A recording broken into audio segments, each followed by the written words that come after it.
श्रीपादराजम शरणम प्रपद्ये. अध्याय 37. छिन्नमस्ता देवीचं वर्णन. बंगारय्या आणि बंगारम्मा यांचा निरोप घेऊन त्यांनी दिलेल्या चर्मपादुका घेऊन आम्ही प्रवासास प्रारंभ केला. आम्ही एका अरण्यातून चाललो होतो. जाता जाता एका वटवृक्षाखाली विश्रांतीसाठी थांबलो. तेवढ्यात काही योगिनी गणांचा घोळका तिथं आला. त्यांनी आम्हाला पाहून म्हटलं, आता सायं संध्येची वेळ आहे, यावेळी आपण या प्रांतात येऊच नये. इथं आम्ही छिन्नमस्ता देवीची पूजा करणार आहोत. ही फार रहस्यमय देवता आहे. तिथं पुरुषांना प्रवेश नाही. एवढंच नव्हे तर ही दैवभूमी आहे. इथं आलेला कोणीही जिवंत बाहेर पडत नाही. हे ऐकून आमच्या पायाखालची जमीन सरकत असल्याचा भास झाला. त्याच वेळी एका तेजोमयी योगिनी मातेचं तिथं आगमन झालं. तिचे नेत्र अग्नीसारखे लाल होते. तिच्या बरोबर आलेल्या योगिनींनी एका टोपलीत छिन्नमस्ता देवीला ठेवून बरोबर आणलं होतं. तेव्हा ती योगिनी माता म्हणाली, यांना नेसायला साडी आणि चोळी द्या.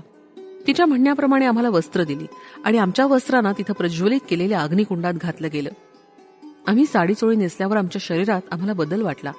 आमचं पुरुषत्व नष्ट होऊ लागलं. उरोज पुष्ट झाले. सारं पुरुषत्व नष्ट होऊन स्त्री रूप प्राप्त झालं. आमचं नाव नवीन प्रकारानं ठेवण्यात आलं. माझं नाव शंकरम्मा आणि धर्मगुप्ताचं नाव धर्मम्मा असं ठेवण्यात आलं. आम्हाला भोजनार्थ मांस पदार्थ दिले गेले. पिण्यास मदिरा दिली गेली. दिवसा माणसाप्रमाणे आणि रात्रीच्या वेळी मोठ्या वाघाप्रमाणे संचार करणाऱ्या वाघाबद्दल आम्ही बरंच ऐकलं होतं. परंतु याप्रमाणे देवता पूजा असते किंवा योगीजन केवळ संकल्पानं पुरुषाला स्त्री रूपात बदलू शकतात असं मला स्वप्नात सुद्धा वाटलं नव्हतं. आम्हाला भयग्रस्त करून नृत्य करवण्यात आलं. तेवढ्यात योगिनी माता म्हणाली, कबंध मुनी हे परिवर्तनशील जगताचे अधिपती आहेत. परिवर्तन शक्तीलाच छिन्नमस्ता देवी असं म्हणतात. या जगात वृद्धी आणि क्षय सर्वदा चालूच असतो. क्षीणत्व कमी झालेल्या वेळी विकासाचा स्तर आपोआप वाढतो. त्यावेळी भुवनेश्वरी देवीचं प्रागट्य होतं. या उलट क्षीणत्व अधिक होऊन विकासवृद्धी कमी झाल्यास छिन्नमस्ता देवीचं प्राधान्य असतं. या महामातेचं स्वरूप अत्यंत रहस्यमय आहे. एकेवेळी पार्वती देवी आपल्या सखीबरोबर मंदाकिनी नदीवर स्नानासाठी गेली होती. स्नान झाल्यावर दोन्ही सखींना खूप भूक लागली. त्यामुळे त्या कृष्णवर्णा झाल्या. तेव्हा पार्वती देवीनं थोडं थांबण्यास सांगण्यात आलं. थोडा वेळ झाल्यावर सखीनं पुन्हा एकदा जेवणाची मागणी केली. यावेळी सुद्धा तिला थोडं थांबण्यास सांगण्यात आलं. असं अनेक वेळा झालं. तेव्हा मात्र पार्वती देवीनं आपल्या खड्गानं मस्तक तोडून टाकलं. त्यावेळी कंठातून रक्ताच्या 3 धारा वाहू लागल्या. 2 धारा तिनं दोघी सखींना पिण्यास दिल्या आणि एका धारेचं स्वतः प्राशन केलं. मस्तक छेदन केल्यामुळं तिला छिन्नमस्ता म्हणतात. अर्धरात्री केलेली छिन्नमस्ता देवीची उपासना फार चांगलं फळ देते. शत्रूवर विजय मिळवण्यासाठी, शत्रूच्या समूहाला थांबवून ठेवण्यासाठी, राज्यप्राप्तीसाठी, दुर्लभ अशा मोक्ष प्राप्तीसाठी तिची उपासना अत्यंत फलदायी ठरते. 4 दिशा या महामायेची वस्त्र आहेत. तिच्या नाभीस्थानात योनिचक्र असतं. कृष्ण म्हणजे तामस गुण आणि रक्तवर्ण म्हणजे राजस गुण. या दोन्ही गुणांनी युक्त अशा सखी तिच्या बरोबर सतत असतात. तिनं आपलं शिर खंडन केलं तरी सुद्धा ती सजीवच राहिली. याचा योग भाषेत अर्थ असा होतो की ती परिपूर्ण अंतर्मुखत्वाचं प्रतीक आहे. अग्निस्थान असलेल्या मणिपूर केंद्रात छिन्नमस्ता देवीचं ध्यान योगीजन करत असतात. ही हिरण्यकश्यपूची उपास्य देवता आहे. आम्हाला हा एक भयभीत करणारा आणि विचित्र असा अनुभव होता. इतक्यात अर्धरात्रीची वेळ झाली. चित्रविचित्र अशा प्राण्यांचे आवाज येऊ लागले. यात प्रामुख्यानं वाघाच्या डरकाळ्यांनी आमचा थरकाप झाला. वाघाच्या आवाजानं तो शांत असलेला आसमंत एकदम दणाणून जात होता. 2 चांगल्या स्त्रियांचा बळी मिळाला असं योगिनी गणांना वाटलं. त्यांच्या सान्निध्यात असलेल्या आम्हा दोघांचा वध करणं अत्यंत श्रेयस्कर आहे असं त्यांना वाटलं. आमच्या डोक्याला त्यांनी कडुनिंबाची पानं बांधली.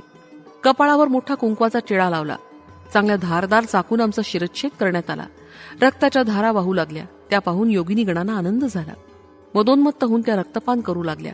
आमची शिरं एका बाजूला आणि धड एका बाजूला टाकण्यात आलं. तरी सुद्धा आम्ही सजीवच असल्याप्रमाणे वाटत होतं. शरीराचा दाह मात्र असहनीय होता. त्या योगिनी गणांच्या क्रूर आणि अत्यंत हीन अशा क्षुद्र विद्येला आम्ही बळी पडलो होतो. तेवढ्यात आम्हास गाढ झोप लागली. त्या निद्रा अवस्थेत आम्हाला अस्पष्ट अशा आकाशात असलेला प्रकाशाचा एक झोत दिसला. तो प्रकाश आम्हास जवळ येणाऱ्या काळाप्रमाणे योगिनी गणाच्या वाऱ्यात मिसळून गेल्यासारखा वाटला. आमची शिरं पुन्हा आमच्या धडांना येऊन चिकटली असं वाटलं.